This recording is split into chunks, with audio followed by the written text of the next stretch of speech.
আরও একটা গুরুত্বপূর্ণ খবর রয়েছে, অনুপ সঙ্গে থাকো। আরও একটা গুরুত্বপূর্ণ খবর রয়েছে, তা হলো লেকটাউনের হনুমান মন্দির থেকে চুরি। লেকটাউনের হনুমান মন্দির থেকে প্রায় কোটি টাকার চুরি হয়েছে। ক্লোজ সার্কিট ক্যামেরার ফুটেজে দুষ্কৃতীদের দেখাও যাচ্ছে, কিন্তু কবে ঘটলো এবং পুলিশ এখনো পর্যন্ত হদিশ করতে পেরেছে কারা চুরি করেছে? অনুপ রয়েছে আমার সঙ্গে। অনুপ,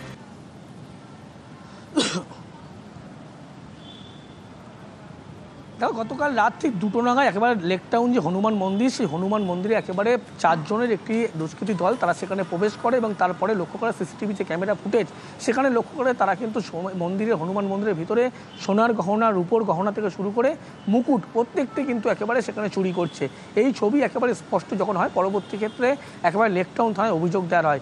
লেকটাউন থানার অভিযোগের পরবর্তীতে পুলিশের বিরুদ্ধে তদন্ত নেমেছে। একদিকে লেকটাউন থানা তারা যেমন তদন্ত করছে, অন্যদিকে বিধাননগর গোয়েন্দা শাখার পুলিশ তারা তদন্ত করছে। যদিও এখনও পর্যন্ত কারা এই ঘটনা ঘটিয়েছে, দুষ্কৃতীরা গতকাল রাত 2টো নাগাদ প্রবেশ করলো, তাদের কিন্তু এখনও খোঁজ পায়নি। কিন্তু এলাকার যে সিসি ক্যামেরা ফুটেজ, সেই ফুটেজ দেখেই কিন্তু পুলিশের পক্ষ থেকে শনাক্ত করার চেষ্টা করা হচ্ছে। কিন্তু অন্যদিকে বলা হচ্ছে সোনা, রূপোর গহনা এবং ক্যাশ টাকা 15 বাক্স মিলিয়ে 1 কোটি টাকার বেশি কিন্তু একেবারে জিনিসপত্র সেখান থেকে চুরি হয়েছে। এবং এই 4 জন একেবারে যেভাবে চুরির ঘটনা ঘটেছিল, সেখানে কিন্তু প্রথমে মন্দিরে প্রবেশ করে, তারপরেই একেবারে এই চুরির ঘটনার পরে তারা চম্পট দেয়। পুলিশের পক্ষ থেকে তাদের খোঁজে কিন্তু ইতিমধ্যেই খোঁজ করা হচ্ছে। অতনু, ধন্যবাদ।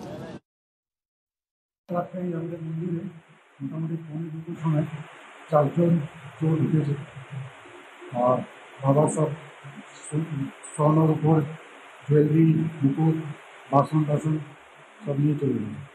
আমরা থানাতে ইলেকট্রন থানাতে কমপ্লেন করেছি, সব এসছে টিম, ওরা ইনভেস্টিগেশন করছে।